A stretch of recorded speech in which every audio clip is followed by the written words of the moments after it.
Nous disons tous Amen. Voilà, nous continuons notre thème. C'est la dernière partie de ce thème que nous avons commencé depuis quelques mois. Il est intitulé le thème la préparation pour le ciel. Et nous avons vu qu'il y a 4 éléments que Dieu nous a parlé pour comment se préparer pour le ciel.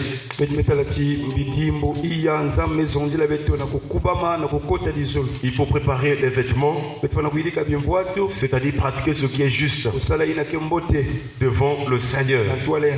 Il faut préparer les chaussures, qui signifie l'évangélisation ou apporter l'évangile aux autres.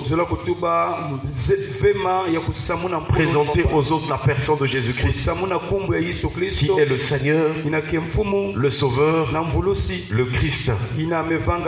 La troisième chose, il faut se laver. Et d'après ce que Paul a dit aux chrétiens d'Éphèse, il dit que Christ a aimé l'Église et s'est livré lui-même pour elle, afin de la sanctifier en la purifiant et en la lavant par l'eau de la parole. Se laver spirituellement, c'est mettre en pratique la parole de Dieu, vivre la parole de Dieu. Et l'apôtre Jacques dit, ne vous contentez pas à écouter, mais mettez-en en pratique. Est-ce qu'on peut acclamer le Seigneur? La quatrième chose, c'est maintenant penser au ciel, comme nous le faisons lorsque nous sortons ou nous voyageons, nous nous déplaçons. Avant d'arriver à l'endroit où vous voulez vous rendre, déjà pendant que vous êtes à la maison, vous pensez à cet endroit-là. Et nous aussi, pendant que nous sommes encore sur la terre, le signe que nous nous préparons pour aller au ciel, c'est déjà de penser vraiment à l'enlèvement, de penser vraiment pour le ciel. Et c'est ainsi que Dieu nous a conduit à un certain nombre de points. Au moins 3 dimensions de la pensée. Et la première, c'est ce que nous avons commencé hier, dans Romains chapitre 18. Non, Romains chapitre 8, le verset 18, il est écrit: j'estime que les souffrances du temps présent ne sauraient être comparées à la gloire à venir qui sera révélée pour nous. Nous voyons donc que Paul commence d'abord par une comparaison. Parce que la question que nous nous sommes posée, nous avons dit, avec tant de souffrances, tant de persécutions, des oppressions sur la terre, comment penser au ciel?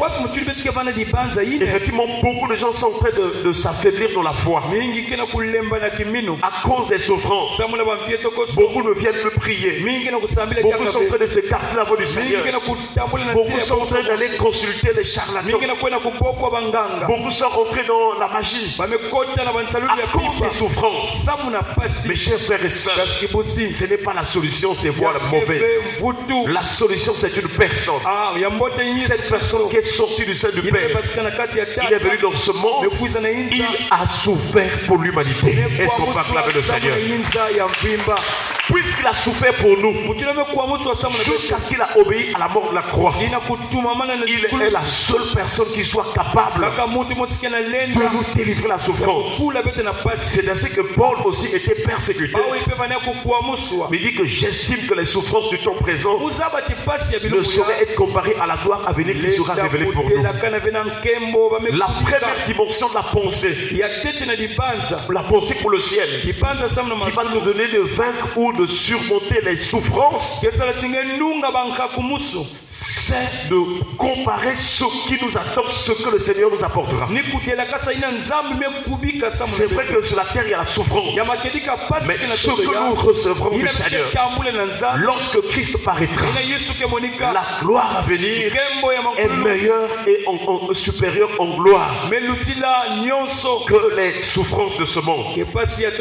C'est une parole d'exhortation, c'est une parole de réconfort. quoi que tu aies traversé, passé les souffrances, la gloire qui viendra sera extraordinaire.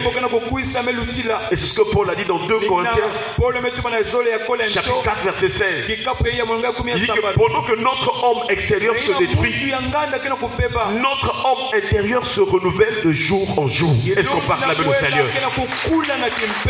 Si nous voyons les choses spirituellement parlant, quoi qu'il y ait des attaques physiquement, nous tiendrons ferme. Nous serons toujours debout. Alléluia. Voilà la marche de la foi. Et c'est ainsi que nous pourrons résister à l'ennemi. Les attaques viendront toujours. Le diable sait qu'il a peu de temps. Plus nous avançons, plus il vraiment ajoute encore, il augmente en intensité les attaques, la mortalité, la famine, les guerres et bien d'autres choses. Chers frères et sœurs, mais ceux qui vont être attachés à Jésus, ils vont vaincre. Alléluia. Parce que celui qui habite en eux est plus grand que celui qui est dans le monde. Et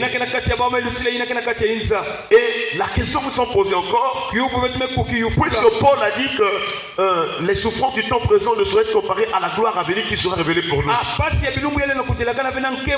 Qu'est-ce que la gloire à venir? Quels sont les événements caractéristiques de la gloire à venir?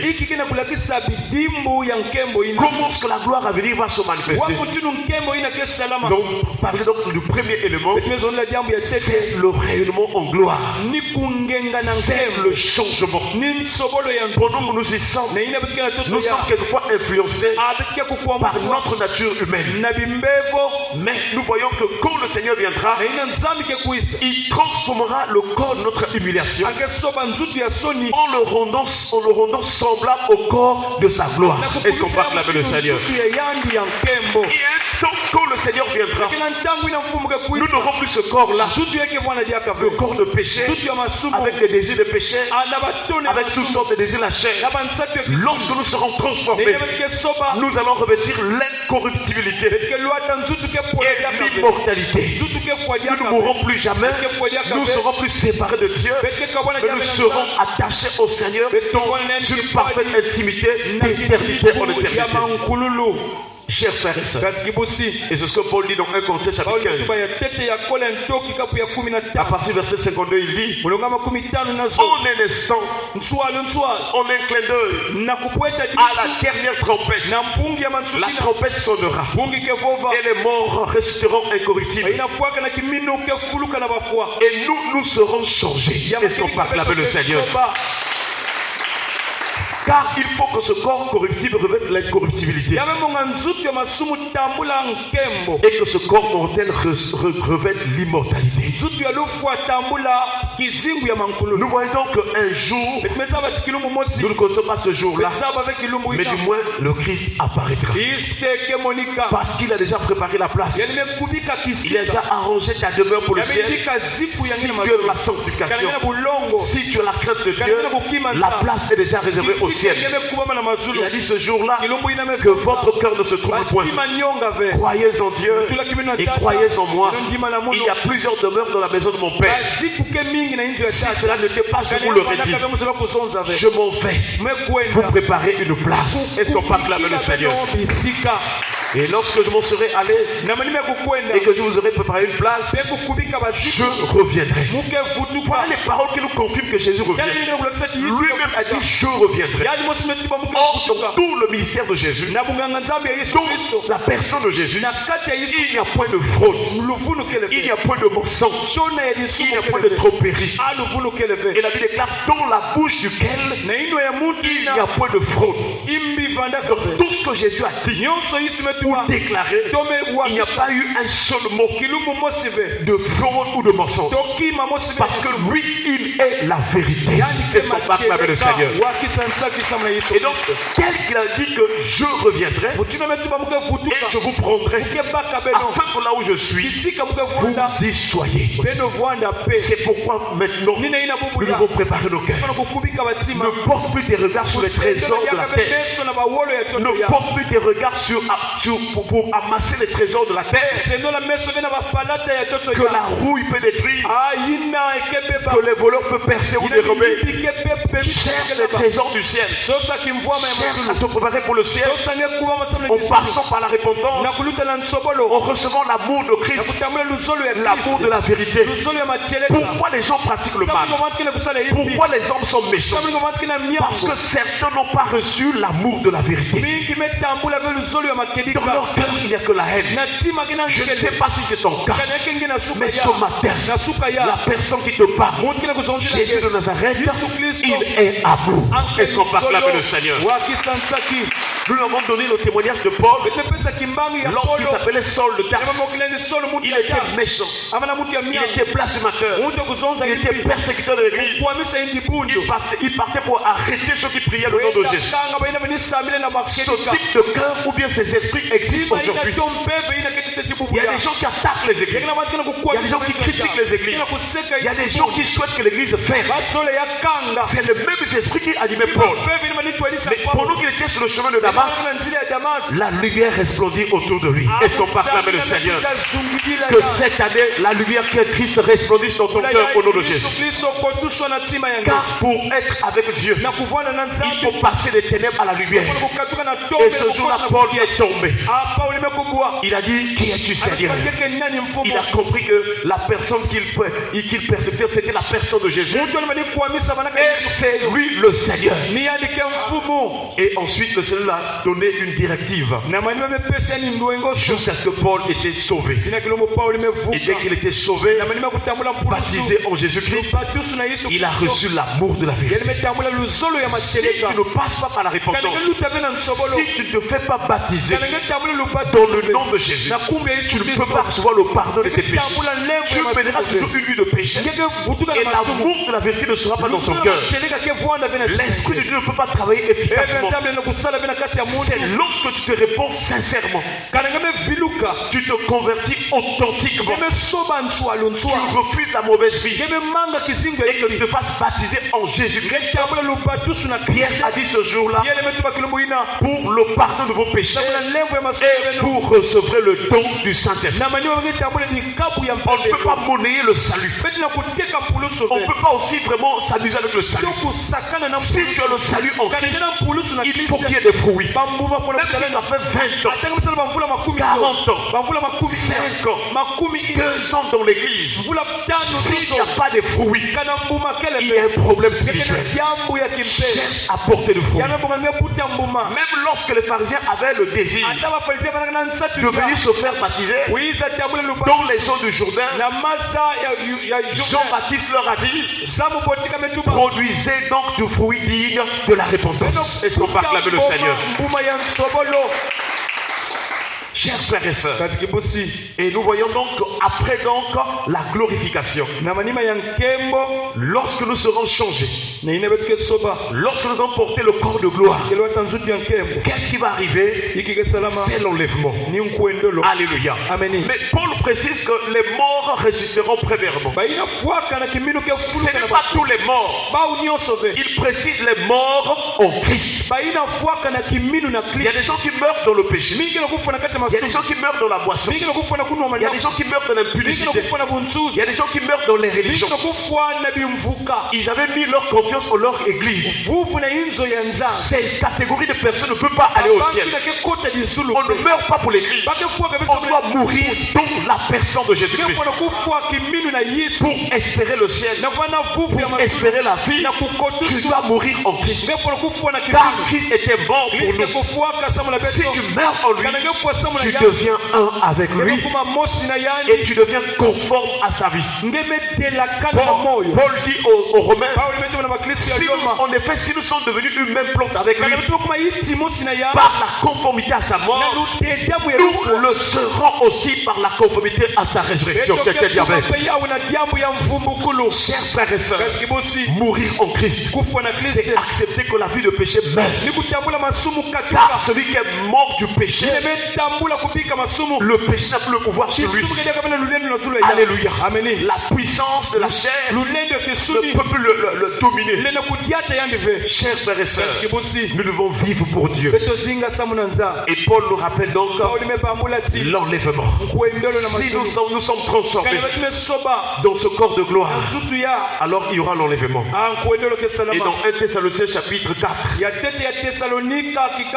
le verset 16, il dit: car le Seigneur lui-même, ce n'est pas un pasteur, ce n'est pas un bishop, ce n'est pas monsieur l'abbé, ce n'est pas le cardinal, ce n'est pas monseigneur, ce n'est pas le pape, ce n'est pas du Bundu du Congo, ce n'est pas le Dieu des Noirs. Donc, chers frères et sœurs, car le Seigneur lui-même. Est-ce qu'on peut acclamer le Seigneur? Il y a des choses dans ta vie que seul Jésus doit faire. Voilà pourquoi quand il est parti à la croix, il a accepté cette mort. Il a crié: Élie, Élie, lama sabachthani. Mon Dieu, pourquoi m'as-tu abandonné? Seul dans cette souffrance pour sauver l'humanité. Il y avait des brigands autour de lui, l'un à sa gauche, l'autre à sa droite. Mais la mort des brigands ne nous a pas sauvés. Il n'y a qu'une seule mort. La Bible déclare qu'il est le premier-né d'entre les morts. Est-ce qu'on peut acclamer le Seigneur? Le premier, ça veut dire que sa mort à lui est l'unique des morts qui vient donner la vie. Beaucoup de gens sont morts dans nos familles, mais leur mort ou leur mortalité n'a pas apporté la vie. Au contraire, ça a apporté les soucis, ça a encore apporté les morts, la mortalité. Mais Jésus était mort pour nous donner la vie. Alléluia. Si tu crois qu'il était mort pour tes péchés, tes offenses, tu recevras la vie. Pas la vie de la terre, la vie qui vient de près de Dieu. Et dans cette vie-là, il y a la foi, il y a l'amour, il y a la paix, il y a la patience, il y a la maîtrise de soi, il y a la bienveillance. En toi, il y a toutes sortes de bontés. C'est ça, cette vie qui vient de près de Dieu. Il dit: car le Seigneur lui-même a un signal donné à la voix d'un archange et au son de la trompette de Dieu descendra du ciel, et les morts en Christ ressusciteront premièrement. Est-ce qu'on peut acclamer le Seigneur? Chers frères et sœurs, et dans 1 Corinthiens 15, il a expliqué le mystère du changement, le mystère de la résurrection. À partir du verset 42 de 1 Corinthiens chapitre 15, il dit: ainsi en est-il de la résurrection des morts. Le corps est sémé corruptible, il ressuscite incorruptible. Même quand une personne meurt avec un corps déchiqueté, pourri, le jour de la résurrection, la personne ressuscite avec un corps glorifié qui n'a plus la pourriture. Alléluia. Le corps, il est sémé méprisable, il ressuscite glorieux. Oui, chers frères, le corps est sémé, c'est-à-dire la vie que nous avons reçue, la vie de la terre. Parce que s'aimer, ça veut dire placer aussi dans le monde. Le monde, c'est le champ de Dieu. Et Dieu nous a placés. Dieu a permis que nous naissions de notre nature humaine. Mais cette nature a des défauts. Parce que influencé par l'iniquité. David a dit que je suis né dans le péché, dans l'iniquité. Et ma mère m'a conçu dans le péché. Donc, lorsque nous étions nés avec des défauts, avec le mépris, avec toutes sortes de mauvaises choses. Mais si nous croyons en Jésus, à la résurrection, nous serons remplis de gloire. Il n'y aura plus de défauts, il n'y aura plus de péché en nous. Le corps, il est sémé infirme, mais il ressuscite avec plein de force. Même s'il y avait l'infirmité, il y avait la maladie en toi, le jour de la résurrection, la personne ressuscite avec plein de force. force, en parfaite et bonne santé. Il y a des chrétiens qui sont morts après une longue maladie. Mais le jour de la résurrection, ils seront pleins de force. Est-ce qu'on peut acclamer le Seigneur? Ensuite, il dit le corps est semé animal. Il ressuscite à spirituel. Et le premier Adam est un homme animal. Naturel. C'est-à-dire que Dieu a commencé avec notre vie terrestre en commençant par la nature terrestre. Il forma l'homme de la poussière de la terre. Ensuite, il souffla dans son narine. Et Paul rappelle que ce qui est terrestre commence le premier. Ce qui est terrestre est le premier, mais ce qui est spirituel vient ensuite. Même si tu as commencé dans la chair, ce qui est important maintenant, c'est de chercher le vivre en esprit et en vérité, d'avoir la nature spirituelle par la puissance du Saint-Esprit, afin que ce jour-là, que tu sois ensemble avec le Seigneur et toute la famille de Dieu dans les airs, à la rencontre du Seigneur, pour aller dans la présence du Père.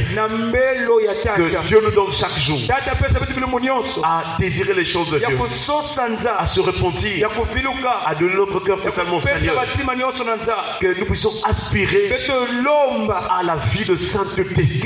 Nous ne devons plus accepter de notre cœur la haine, la jalousie, les ténèbres et toutes sortes de rapines. Nous devons prier chaque jour jusqu'à ce que nous puissions vivre le salut total, le salut véritable. Pour toi-même, tu es conscient que les fruits sont là. Et laisse Dieu dire, moi, à ton esprit, que tu es enfant de Dieu. Est-ce qu'on peut acclamer le Seigneur? Baissons les têtes dans la prière. Nous allons remercier le Seigneur pour sa parole. Et lèvons-nous, prions le Seigneur pour le nom de Jésus. Seigneur, donne-nous au Père de gloire de vivre cette parole. Donne-nous au Dieu